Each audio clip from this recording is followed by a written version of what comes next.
This YouTube channel does not promote any violent, harmful, or illegal activities.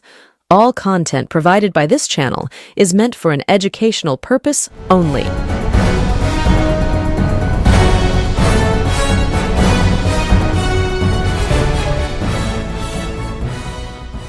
নমস্কার, আমি সায়ন্তন চক্রবর্তী। আপনারা দেখছেন বঙ্গচক্র ইউটিউব চ্যানেল।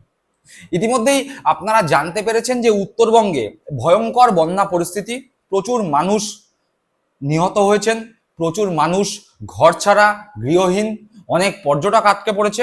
কিন্তু একই সাথে পশ্চিমবঙ্গ সরকার এবং পুলিশ প্রশাসনের তৎপরতায় প্রচুর মানুষ সেই সমস্ত আটকে থাকা জায়গা থেকে উদ্ধারও হয়েছে, বাড়ির পথ দেখছে। আস্তে আস্তে শৈল শহর দার্জিলিং প্রাণ ফিরে পাচ্ছে। দ্রুত গতিতে যে সমস্ত রাস্তাঘাটে ধস নেমেছিল, যে সমস্ত ব্রিজ ভেঙে পড়েছিল, সে সমস্ত ব্রিজ বা রাস্তাঘাটকে পুনরায় আগের অবস্থায় ফিরিয়ে দেওয়ার জন্য কাজ শুরু হয়েছে। আর যেখানে দুর্যোগ সেখানে পৌঁছে যান মমতা বন্দ্যোপাধ্যায়। মমতা বন্দ্যোপাধ্যায় এই দুর্যোগ পরিস্থিতিতে উত্তরবঙ্গে চলে গিয়েছেন। যতদূর যাওয়া সম্ভব তিনি ততদূর গিয়েছেন। গতকাল তিনি নাগরাকাটায় ছিলেন, আজ তিনি মিরিকের উদ্দেশ্যে রওনা দেবেন সকালবেলা। আর ঠিক এই মমতা বন্দ্যোপাধ্যায়ের যাওয়া এবং কার্নিভাল, এই দুইকে নিয়ে বিজেপি সিপিএম বারংবার কটাক্ষ করেছে। বলছে উত্তরবঙ্গে যখন মানুষ জলে ভাসছে তখন মমতা বন্দ্যোপাধ্যায় কার্নিভালে অভিনেতা অভিনেত্রীদের সঙ্গে হাত দিয়ে হাতে হাত রেখে পা দোলাচ্ছেন, নাচছেন। কারা বলছে? বিজেপি বলছে। কে বলছে? শুভেন্দু অধিকারী থেকে শুরু করে মোহাম্মদ সেলিম, সবাই একযোগে মমতা বন্দ্যোপাধ্যায়কে আক্রমণ করছে। কিন্তু ঘটনাচক্রে যারাই আক্রমণ করছে তারা কি উত্তরবঙ্গের এই বন্যা পরিস্থিতি একদম সরেজমিনে খতিয়ে দেখতে গেছেন? এ কথা বললেই বলবেন বিজেপির বিধায়ক এবং সাংসদরা তো গিয়েছিল কিন্তু তারা মার খেয়েছে। আবার বলবেন তাদের হয়তো তৃণমূল কংগ্রেসই মেরেছে। কি হয়েছে ঘটনাচক্রে? খগেন মুর্মু এবং শঙ্কর ঘোষ, সিপিএম থেকে বিজেপি হওয়া অর্থাৎ বাম থেকে রাম হওয়া দুই জনপ্রতিনিধি মার খেয়েছেন।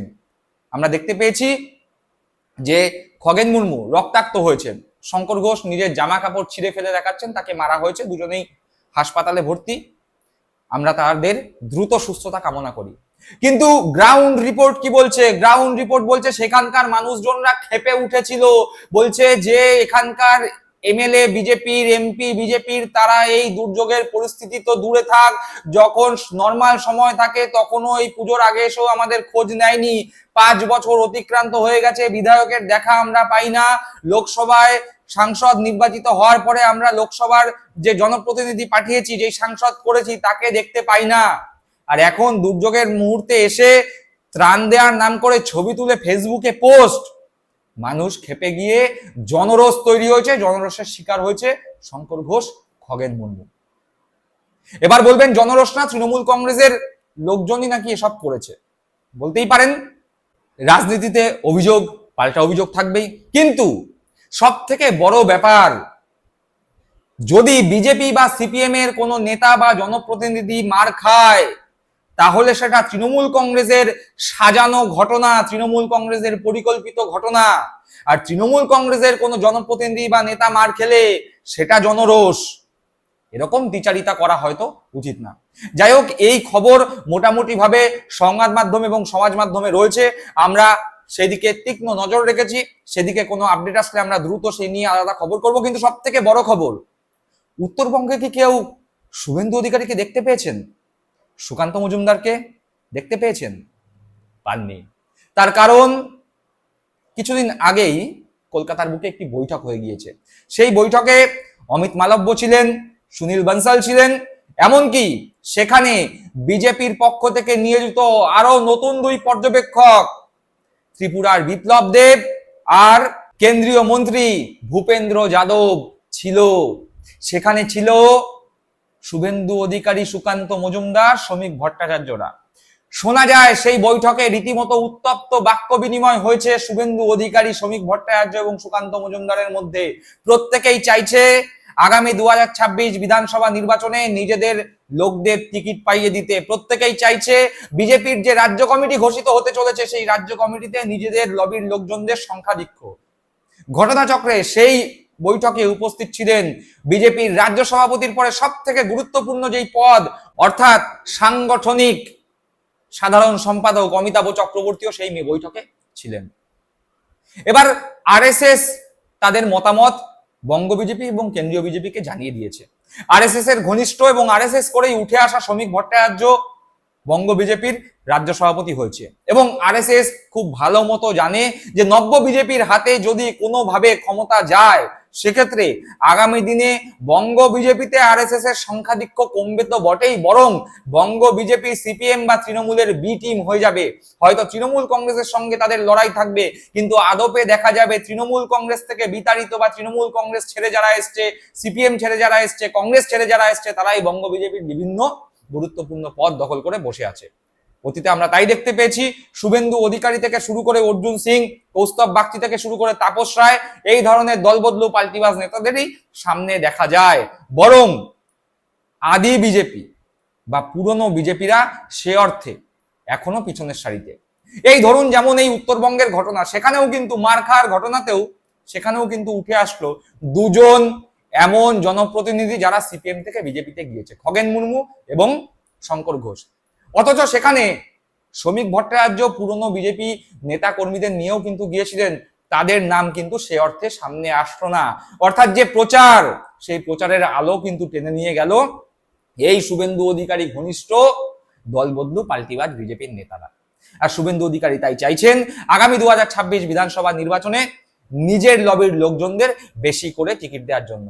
এমনকি এও শোনা যাচ্ছে শুভেন্দু অধিকারী নাকি সেখানে রীতিমতো উষ্মা প্রকাশ করে বলে দিয়েছেন যে যাই হই যাক না কেন, দিলীপ ঘোষ যখন এত বড় বড় কথা বলছে, আগামী 2026 বিধানসভা নির্বাচনে দিলীপ ঘোষকে টিকিট দেওয়া যাবে না। এবং এটি তিনি অত্যন্ত জোর দিয়ে বলেছেন বিজেপির কেন্দ্রীয় পর্যবেক্ষকদের সামনে। উপস্থিত ছিলেন শ্রমিক ভট্টাচার্য, সুকান্ত মজুমদার, অমিতাভ চক্রবর্তী। পাল্টা শ্রমিক ভট্টাচার্যরাও দাবি করেন যে যাই হয়ে যাক না কেন অন্তত পক্ষে 50 থেকে 60% পুরনো বিজেপি নেতা কর্মীদের বিভিন্ন ধরনের যে কমিটি হতে চলেছে সেখানে জায়গা তো দিতেই হবে। এমনকি আগামী 2026 বিধানসভা নির্বাচনের টিকিট বন্টন বা টিকিট বিভাজনের দায়িত্বও তারা নিজের হাতে রাখতে চাইছে। আর এই জায়গাতেই আরএসএস মধ্যপন্থা অবলম্বন করে শুভেন্দু অধিকারীও না, শ্রমিক ভট্টাচার্যও না, দুজনকেই বাদের খাতায় রেখে সুকান্ত মজুমদারের ওপর দায়িত্ব দিতে চলেছে টিকিট বন্টনের। সেক্ষেত্রে সুকান্ত মজুমদার, যিনি প্রাক্তন বিজেপি রাজ্য সভাপতি, সেক্ষেত্রে তিনি তার নিজের পছন্দ মতো কিছু ব্যক্তিদের টিকিট দিলেও একদিকে যেমন পুরনো বিজেপি কর্মীরাও টিকিট পাবে, অন্যদিকে শুভেন্দু অধিকারী ঘনিষ্ঠ না হলেও কিছু সংখ্যক নতুন বিজেপি কর্মীরাও সুকান্ত মজুমদারের সঙ্গে যারা যোগাযোগ রাখতেন তাদের কপালেও শিকে ছিঁড়লেও ছিঁড়তে পারে, সেই সম্ভাবনা দেখা যাচ্ছে। পক্ষান্তরে সুকান্ত মজুমদারকে সামনে রেখে টিকিট বন্টনের দায়িত্ব যে আদি বিজেপি কর্মীরাই নিজেদের হাতে রাখতে চাইছে তা মোটামুটি এই বৈঠক থেকে স্পষ্ট। ফলে এই বৈঠকের পরে শুভেন্দু অধিকারীকে সেই অর্থে খুব বেশি মুখ খুলতে দেখা যায়নি। এমনকি উত্তরবঙ্গের এরকম বন্যা দুর্গত এলাকাতেও শুভেন্দু অধিকারীকে আমরা দেখতে পাচ্ছি না। বরং শুভেন্দু অধিকারী কলকাতার বুকে সজল ঘোষদের নিয়ে মিছিল করে মমতা বন্দ্যোপাধ্যায়কে ভবানীপুরে হারাবো, নন্দীগ্রামের থেকেও বেশি ভোটে হারাবো বলে হুঙ্কার দিয়ে নিজের শক্তি প্রদর্শন করতে বেশি ব্যস্ত। আর মোটামুটি বিজেপির মধ্যেকার সকলেই জানে শুভেন্দু অধিকারী অমিত শাহ ঘনিষ্ঠ, এবং অমিত শাহ ঘনিষ্ঠ হওয়ার ফলে শুভেন্দু অধিকারীর বিভিন্ন সময় বিভিন্ন ডাকে অমিত শাহ কলকাতায় এসছে। বরং যে সমস্ত নেতারা অর্থাৎ আদি বিজেপি নেতারা যারা মোদী ঘনিষ্ঠ বা মোদীর লবির মধ্যে পড়ে এবং আরএসএস থেকে উঠে আসা, তারা শুভেন্দু অধিকারীর সঙ্গে একটু দূরত্ব বজায় রাখে। আর ঠিক এই জায়গাতেই শুভেন্দু অধিকারী একটি গোল খেয়ে গেছে। তার কারণ আপনারা সকলেই জানেন বিপ্লব দেব ত্রিপুরার প্রাক্তন মুখ্যমন্ত্রী, যাকে মুখ্যমন্ত্রীর থেকে সরানোর জন্য অন্যতম প্রধান ভূমিকা গ্রহণ করেছিল অমিত শাহ। সেই কেন্দ্রীয় স্বরাষ্ট্রমন্ত্রী অমিত শাহের অঙ্গুলি হেলনে যিনি মুখ্যমন্ত্রী থেকে সরে বর্তমানে সাংসদ হয়েছেন, সেই বিপ্লব দেব এবং ভূপেন্দ্র যাদব যিনি ঘোষিত মোদীর লবির লোক, তারা বঙ্গ বিজেপির নতুন পর্যবেক্ষক হওয়ায় আশার আলো দেখছে আদি বিজেপি নেতারা। এবং প্রথম বৈঠকেই তার একটি বার্তা পাওয়া গিয়েছে। এই বৈঠকে প্রধানত খুশি হতে পারেনি শুভেন্দু অধিকারী।